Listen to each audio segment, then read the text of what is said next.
अब हम कुछ न्यूमेरिकल सॉल्व करते हैं इसके ऊपर। तो क्वेश्चन लिखिए, calculate the radius of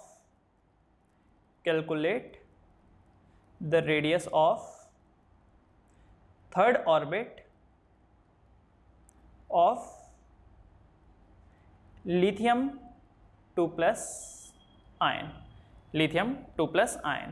Calculate the radius of third orbit of lithium 2 plus ion. तो चलिए शुरू करते हैं।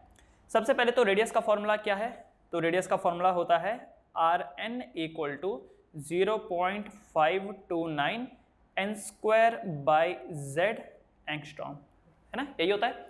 अब क्योंकि यहां पर बात की जा रही है लिथियम की, तो लिथियम का Z कितना होता है? 3 होता है। लिथियम है तो लिथियम का Z कितना हो गया? 3 हो गया। एंड दूसरा कौन से ऑर्बिट की बात कर रहा है? थर्ड ऑर्बिट की, तो n का वैल्यू यहां पर क्या हो जाएगा? 3। दैट मीन्स ये बन जाएगा radius of third orbit equal to 0.529 n square, n मतलब 3, तो 3 स्क्वायर डिवाइडेड बाय 3 एंगस्ट्रॉम। तो ये क्या हो जाएगा? 3 से पावर कैंसिल हो जाएगी and what will be the answer? 0.529 into 3 angstrom. अब आप इंटू 3 कर लीजिए and you will get your answer. यही अगर ऐसा होता, मान लीजिए अगर क्वेश्चन में आपको पूछा होता कि calculate the third orbit of helium 1 plus ion, helium 1 plus, same question, calculate the radius of third orbit of helium 1 plus ion, तो हीलियम में जो Z होगा वो कितना होगा? 2 होगा और n की वैल्यू कितनी होगी? 3। So what will be the radius of third orbit? तो ये बन जाएगा 0.529 इंटू n स्क्वायर मतलब 3 स्क्वायर डिवाइडेड बाय 2 एंगस्ट्रॉम। तो अब आप इसको सॉल्व कर लीजिए and you will get the radius of third orbit of helium 1 plus ion. Okay, चलो ये यहाँ पे डाल ही देता हूँ मैं, calculate the radius of third orbit of helium 1 plus ion. Alright, चलो एक और क्वेश्चन लिख लेते हैं। क्वेश्चन है, calculate velocity of electron in fourth orbit of helium 1 plus ion. Calculate the velocity of electron in fourth orbit of helium 1 plus ion. As such question बहुत ही simple है, pause करिए एंड आंसर निकालिए, उसके बाद check करिए। Okay, तो pause करिए और सॉल्व करिए। तो वेलोसिटी का क्या एक्सप्रेशन है? वेलोसिटी का Vn equal to 2.2 into 10 to the power 6 Z divided by n metre per second, n metre per second, right. तो देखो यहाँ पर कि किसकी बात की जा रही है? हीलियम की। तो हीलियम का Z कितना होता है? 2 होता है। एटॉमिक नंबर कितना होता है इसका? 2, और n मतलब 4 की बात हो रही है। So velocity of fourth orbit मतलब electron in the fourth orbit, तो ये बनेगा 2.2 into 10 to the power 6 into Z की वैल्यू यहाँ पे 2, n की वैल्यू यहाँ पर 4, तो कितना हो गया? तो ये बना 2 1 ज़ा 2, 2 2 ज़ा 4, 2 1.1। तो what is the velocity? Velocity in the fourth orbit is 1.1 into 10 to the power 6 metre per second.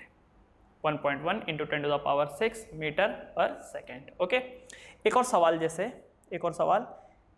Calculate the kinetic energy, चलो पोटेंशियल एनर्जी भी डाल देते हैं, and total energy of electron in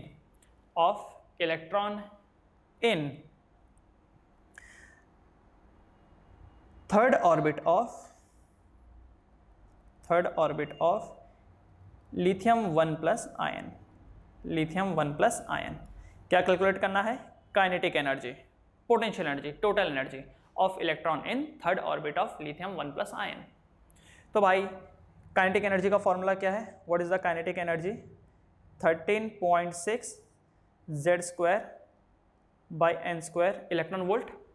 okay, तो यहाँ पर लिथियम है, तो लिथियम का Z कितना होता है? 3, n यहाँ पर कितना है? 3। तो what will be the kinetic energy? 13.6 3 square by 3 square. ओह, मतलब ये दोनों आपस में कट जाएंगे।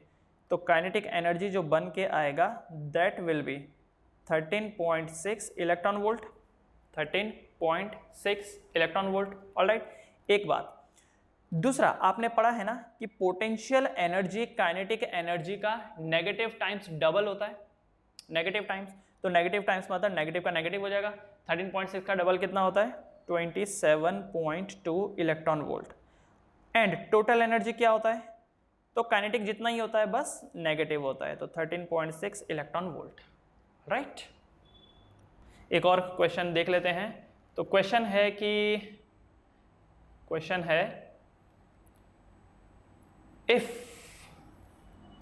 if potential energy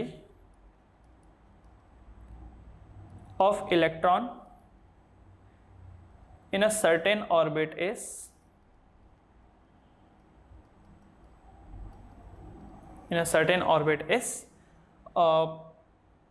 5 electron volt, minus 5 electron volt, full stop, what will be its kinetic energy and total energy? What will be its kinetic energy and total energy? बहुत ही simple question है, pause करें और इसको solve करें। तो potential energy जो है वो बता रखी है -5 इलेक्ट्रॉन वोल्ट। तो इसका मतलब काइनेटिक एनर्जी कितना होगा? पोटेंशियल का आधा, एंड नेगेटिव पॉजिटिव हो जाएगा, मतलब 2.5 इलेक्ट्रॉन वोल्ट। टोटल एनर्जी कितना हो जाएगा? -2.5 इलेक्ट्रॉन वोल्ट, है ना? ये लॉजिक बनता है बस। अगला question, the velocity of electron, the velocity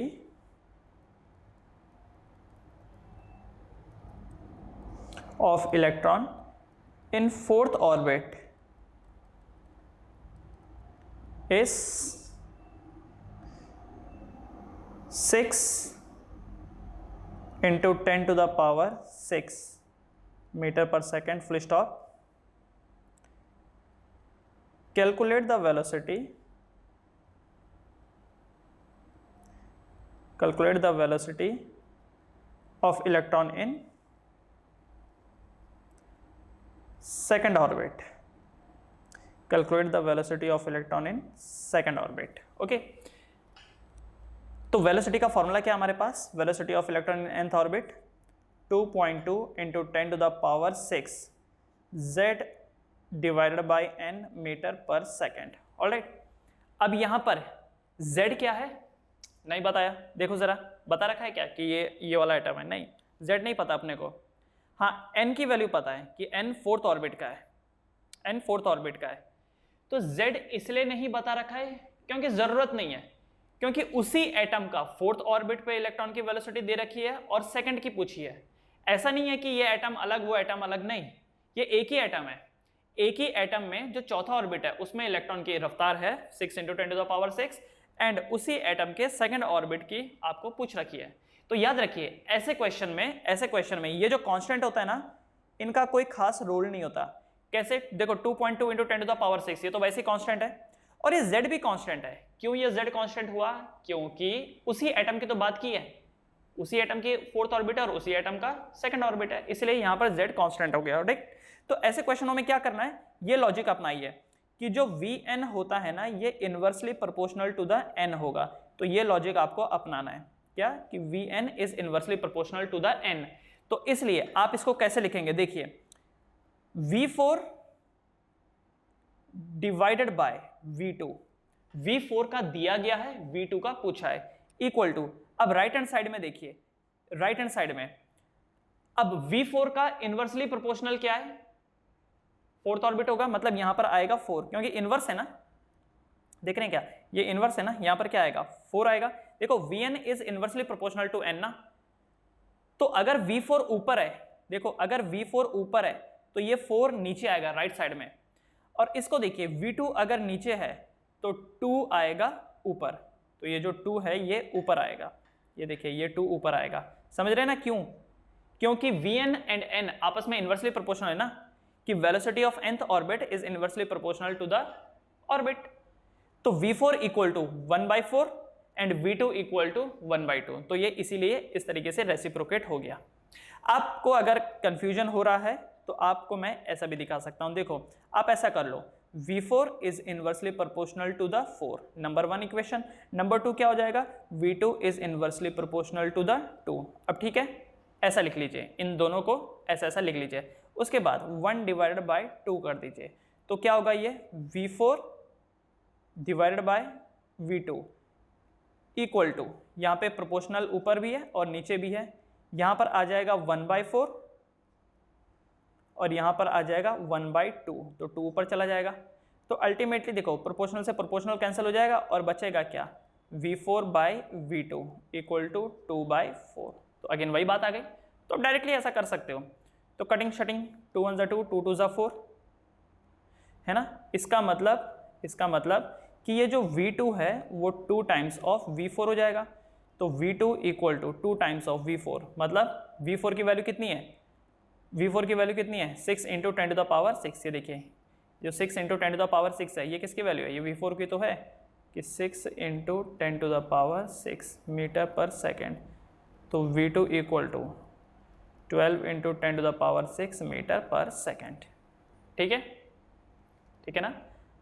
अब यहाँ पर एक चीज़ और भी है, हो सकता है कि कई लोगों को अभी भी ये लॉजिक समझ में नहीं आया होगा, तो चलो थोड़ा सा और एक्सप्लेन कर देता हूँ मैं।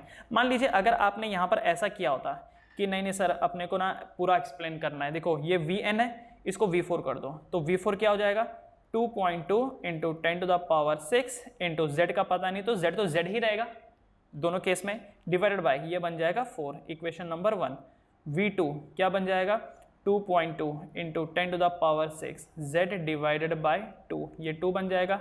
इन दोनों को आप डिवाइड कर दीजिए, तो डिवाइड जैसे ही करेंगे तो इससे ये कैंसिल हो जाएगा, z से z कैंसिल हो जाएगा, 1/2 ऊपर चला जाएगा। तो देखो v4/v2 कितना हो जाएगा 2/4 हो जाएगा। तो देखिए अगेन वही बात आ गई, ये देखिए ये जो चीज़ थी यही चीज़ घूम फिर करके यहाँ पर भी आ गई।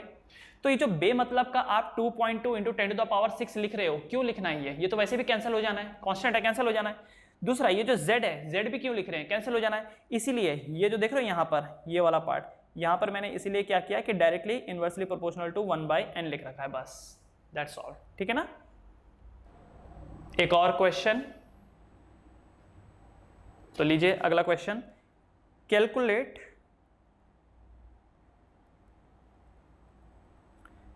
Kinetic energy of helium 1+ in second excited state, in second excited state calculate the kinetic energy of helium 1+ in second excited state। आपको हीलियम की काइनेटिक एनर्जी पता करनी है इन सेकेंड एक्साइटेड स्टेट। अब पहली चीज तो ये कि चलो निकाल देंगे काइनेटिक एनर्जी का, तो फॉर्मूला अपने को पता ही है, क्या फॉर्मूला है काइनेटिक एनर्जी का 13.6 Z²/n² इलेक्ट्रॉन वोल्ट। दूसरा हीलियम का अपने को Z भी पता है कितना 2 है ये। लेकिन ये क्या चीज़ है एक्साइटेड स्टेट, मतलब क्या हो गया, देखिए ज़रा, ये न्यूक्लियस है, this is the first orbit, this is the second orbit, this is the third orbit and this is the fourth orbit. देखा जाए तो ये ऑर्बिट एक्चुअली ऐसे नहीं होते, कैसे होते हैं ये ऑर्बिट, पहला ऑर्बिट क्लोज होता है, दूसरा ऑर्बिट यहाँ, तीसरा ऑर्बिट थोड़ा दूर, चौथा ऑर्बिट और भी दूर, इस वे में होता है ना। ओके, तो अब देखिए अगर मैं बोलूँ हीलियम 1+, हीलियम के पास 2 इलेक्ट्रॉन होते हैं, लेकिन ये क्या है, ये तो हीलियम 1+ है, तो इसका इकलौता जो इलेक्ट्रॉन होगा वो कहाँ होगा, ऑब्वियसली ऑर्बिट नंबर 1 में, है ना।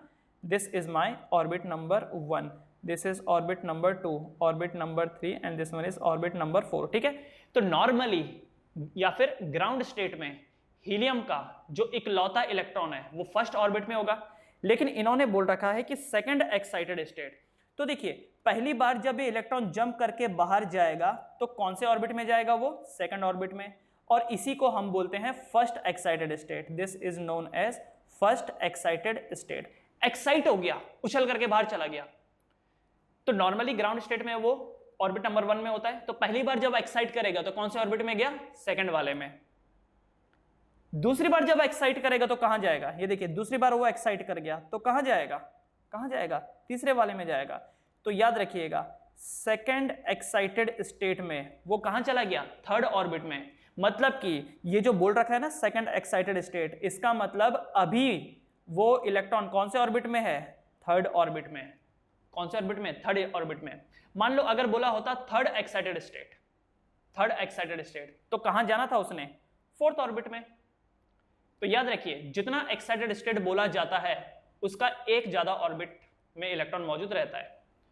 तो ग्राउंड स्टेट में ऑर्बिट नंबर 1 में था, फर्स्ट एक्साइटेड स्टेट में पहली बार जब वो एक्साइट हुआ तो ऑर्बिट नंबर 2 में गया, दूसरी बार जब एक्साइट होगा तो ऑर्बिट नंबर 3 में जाएगा, तीसरी बार जब एक्साइट होगा तो ऑर्बिट नंबर 4 में जाएगा। तो जो बोल रखा है एक्साइटेड स्टेट उसका एक ज्यादा ले लो। तो सेकंड एक्साइटेड स्टेट बोला था इसलिए n की वैल्यू यहां पर 3 हो गई, थर्ड बोला होता तो n की value 4, fifth excited state n की वैल्यू 6, ठीक है ना।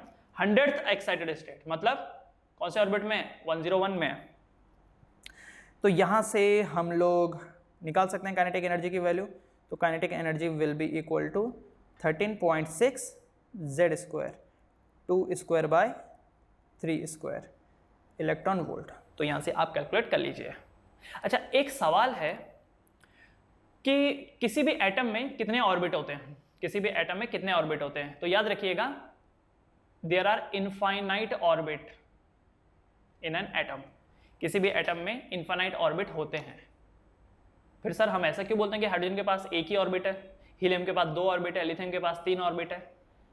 हम ऐसा इसलिए बोलते हैं क्योंकि हम उन्हीं को कंसिडर करते हैं जिसमें इलेक्ट्रॉन होते हैं। अब हाइड्रोजन के इलेक्ट्रॉन फर्स्ट ऑर्बिट में होते हैं इसलिए हम ऐसा बोल देते हैं कि हाइड्रोजन के पास एक ही ऑर्बिट है, बट असल में हाइड्रोजन के पास इनफाइनाइट ऑर्बिट है। इनफाइनाइट का मतलब बहुत सारे हैं, अनगिनत है, बहुत सारे ऑर्बिट है हाइड्रोजन के पास, बट क्योंकि इलेक्ट्रॉन उसके फर्स्ट ऑर्बिट में होता है इसलिए हम बोलते हैं कि हाइड्रोजन के पास एक ही ऑर्बिट है।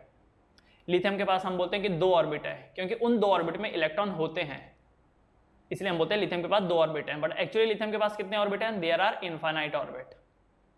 ऑलराइट, अगर आप इलेक्ट्रॉन को एक्साइट कराएंगे तो आपको पता चलेगा कि अंदर वाले ऑर्बिट के बाद बाहर में चला गया, बाहर के बाद और बाहर और बाहर और बाहर, जैसा हाइड्रोजन हो गया।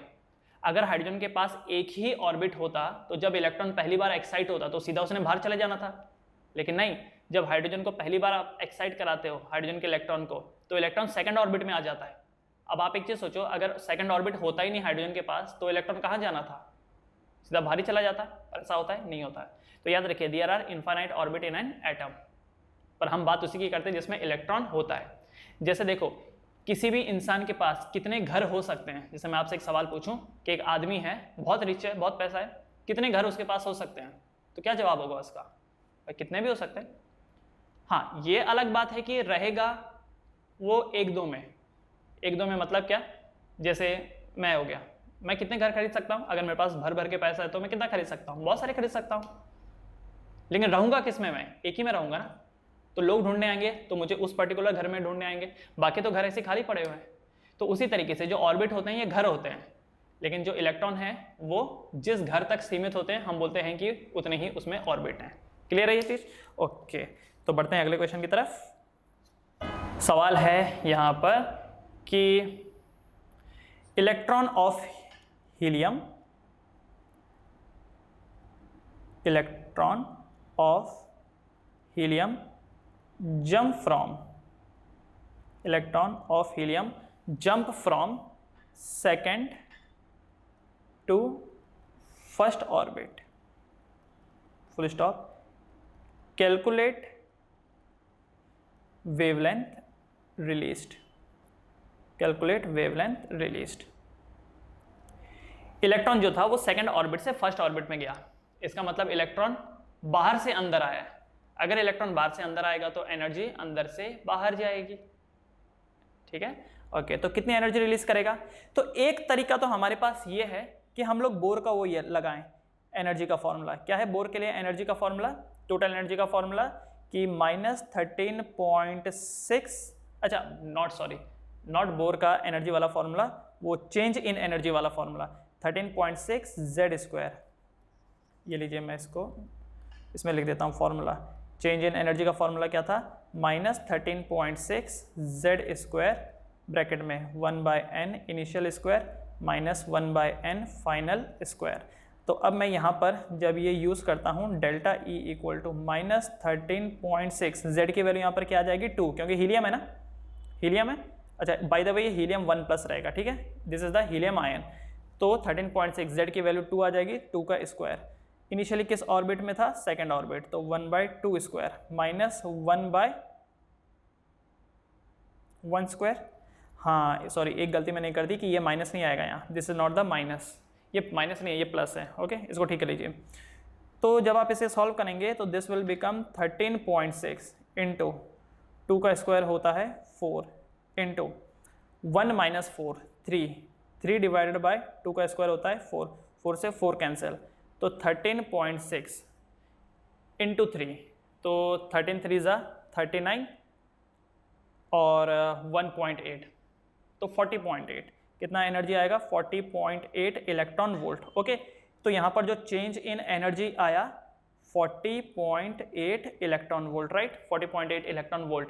अब आप यहाँ पर देखो कैलकुलेशन में ये माइनस आया होगा, जब आपने कैलकुलेट किया होगा तो माइनस आया होगा। माइनस का सिंपली एक मतलब है कि एनर्जी रिलीज हुई है, माइनस का मतलब एनर्जी रिलीज हुई है, तो इस माइनस को आपको डालने की जरूरत नहीं है, मैंने हटा दिया यहाँ से माइनस, क्योंकि माइनस का बस इतना मतलब है कि एनर्जी रिलीज हुई है। अब आपको क्या करना है कि इसको वेवलेंथ में चेंज करना है। कैसे वेवलेंथ में चेंज करेंगे, तो हमारे पास वेवलेंथ का एक फॉर्मूला हम लोगों ने देखा था कि एनर्जी जब इलेक्ट्रॉन वोल्ट में होती है तो हम ये यूज कर सकते हैं 12375/λ। अगर एनर्जी इलेक्ट्रॉन वोल्ट में है तो, है ना, तो लैम्डा एंगस्ट्रॉम में हो जाएगा, एनर्जी इलेक्ट्रॉन वोल्ट में है अगर, राइट। तो चलो मैं इसको ना इस साइड लिख देता हूँ, कंफ्यूज ना हो, इलेक्ट्रॉन वोल्ट, ओके। तो चलो वैल्यू डालें, तो एनर्जी जो है वो 40.8 है, इक्वल टू 12375/λ, जो कि एंगस्ट्रॉम में होनी चाहिए, which implies lambda in angstrom will be equal to 12375 divided by 40.8। और ये किस में आएगी वैल्यू, ये वैल्यू आएगी एंगस्ट्रॉम में, याद रखना ये जो वैल्यू आएगी लैम्डा की, ये आएगी एंगस्ट्रॉम में। तो भैया एक तरीका तो यहाँ पर ये हो गया, एक तरीका यहाँ पर ये हो गया। दूसरा तरीका नहीं बोल सकते, मतलब वेवलेंथ ही निकालने का, कि आप एक काम करिए कि एनर्जी इक्वल टू hc/λ लगाइए।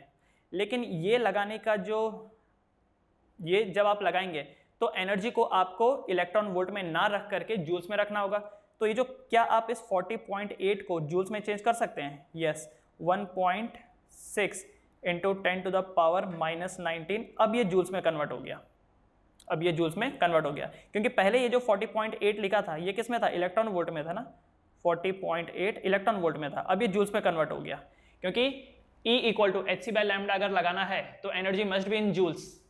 इससे जो आपको लैम्डा मिलेगा वो मीटर में मिलेगा, वो आपको किस में मिलेगा, मीटर में मिलेगा, ठीक है। तो इक्वल टू h कितना है, 6.6 इंटू 10⁻⁻34 इंटू c कितना है, 3 इंटू 10⁸ डिवाइडेड बाय लैम्डा। तो क्या यहाँ से आप लैम्डा कैलकुलेट कर सकते हैं, can you calculate the lambda from this. तो लैम्डा की वैल्यू कितनी हो जाएगी, 6.6 इंटू 10⁻⁻34 इंटू 3 इंटू 10⁸, है ना, डिवाइडेड बाय 40.8 इंटू 1.6 इंटू 10⁻⁻19, और ये जो आंसर आएगा इन मीटर्स में आएगा। और ये जो इससे पहले वाला ये जो आंसर था लैम्डा का, ये किस में आना था, ये एंगस्ट्रॉम में आना था, ठीक है। ये जो यहाँ से लैम्डा निकला था इसके पहले वाले केस में ये एंगस्ट्रॉम में निकला। तो अगर आप लैम्डा निकालना चाहें तो आपके पास दो फॉर्मूले हैं, 12375/λ एंगस्ट्रॉम, या फिर E इक्वल टू hc/λ। तो E इक्वल टू hc/λ में E किस में रखना है, जूल्स में रखना है, इससे जो लैम्डा आपको मिलेगा वो मीटर्स में मिलेगा। तो जो मर्जी आपका फॉर्मूला यूज करिए, लेकिन ये फॉर्मूला भी E इक्वल टू 12375/λ या E इक्वल टू hc/λ, ये भी आप तभी कर पाएंगे जब आपको एनर्जी पता होगी। तो एनर्जी के लिए हमने बोर का एक्सप्रेशन यूज किया। अब ये लंबी चौड़ी कहानी हो गई, पहले आपने बोर से एनर्जी कैलकुलेट करी और एनर्जी के बाद आपने वेवलेंथ कैलकुलेट करी। क्यों ना मैं रिडबर्ग का फॉर्मूला लगा दूं। अब रिडबर्ग का फॉर्मूला तो आप देखो वो तो डायरेक्टली आपको वेवलेंथ देता है, ठीक है। अब मैं यहाँ से क्या करने जा रहा हूँ, रिडबर्ग का फॉर्मूला लगाने जा रहा हूँ।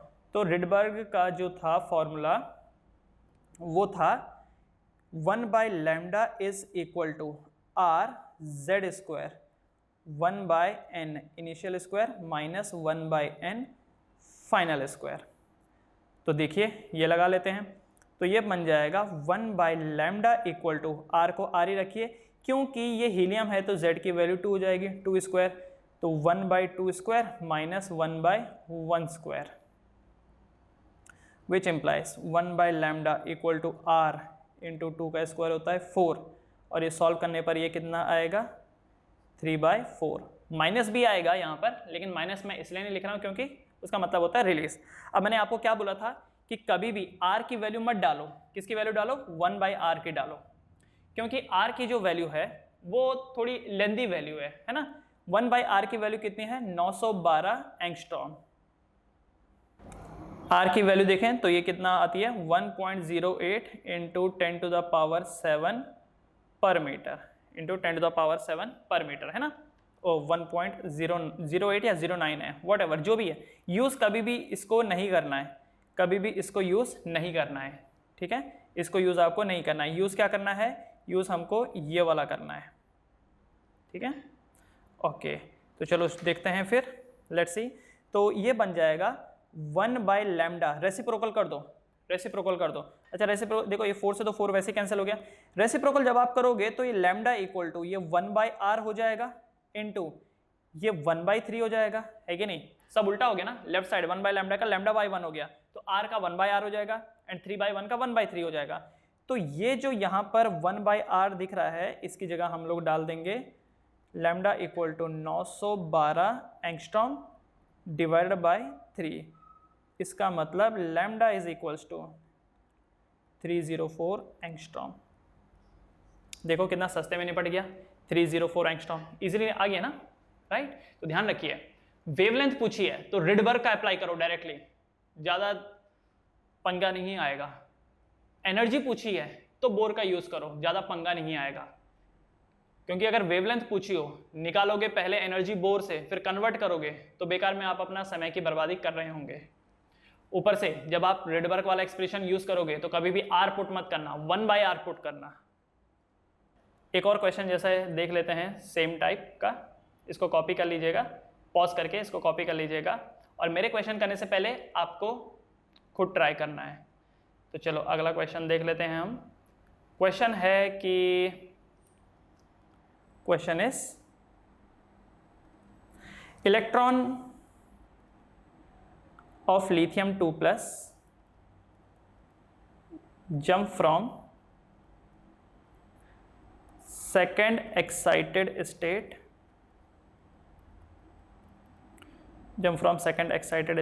to first excited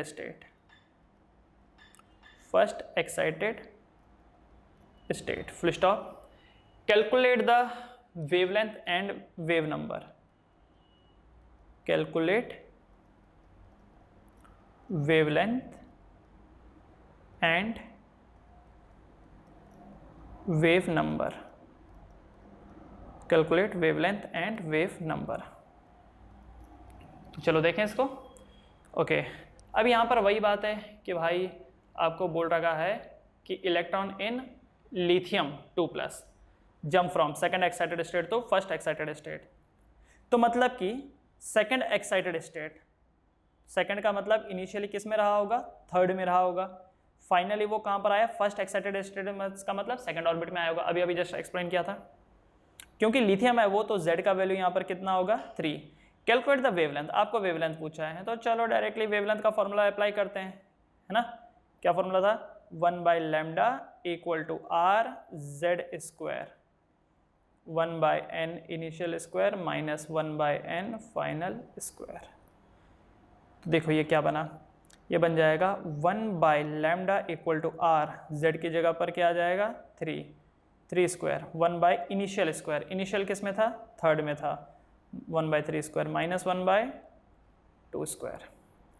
तो ये बन गया 1/λ equal to r into 9 into 2 का स्क्वायर होता है 4, 3 का स्क्वायर होता है 9, 4 माइनस 9 5 डिवाइडेड बाय 3 का स्क्वायर 9, 2 का स्क्वायर 4, 9 से 9 कैंसिल हुआ। इसका मतलब 1/λ को क्या लिखेंगे हम लोग? Lambda equal to 1/r into 4/5। That means lambda equal to 1/r 912 into 4/5 angstrom.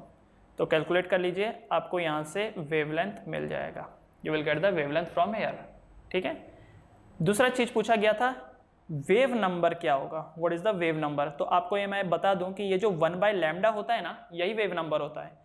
तो ये वाला जो स्टेप है इसी को मैं थोड़ा एक्सटेंड करूंगा, 1/λ इक्वल टू, अब यार यहाँ तो मजबूरन आपको डालना ही पड़ेगा आर का वैल्यू यहाँ पर आपको डालना ही पड़ेगा, कोई ऑप्शन नहीं है, क्योंकि 1/λ तो पूछा है और यही वेव नंबर होता है और वेव नंबर का सिंबल ये होता है। ठीक है, this is the symbol for wave number. ठीक है, म्यू के ऊपर डैश, और ये कितना होगा आर, 1.09 इंटू 10⁻7 इंटू 5/4, तो ये आ गया wave number, this is the wave number. ठीक है, ऑलराइट, चलिए पर मीटर, तो मैं इसको राउंड कर देता हूँ, ये लीजिए, तो ये वाला है वेव नंबर और ये जो ऊपर वाला बॉक्स है ये है वेवलेंथ। तो इसी टाइप के क्वेश्चंस आएंगे इसमें, सो मोर एंड मोर इस टाइप के क्वेश्चंस को प्रैक्टिस कीजिए और ये परफेक्ट हो जाएगा।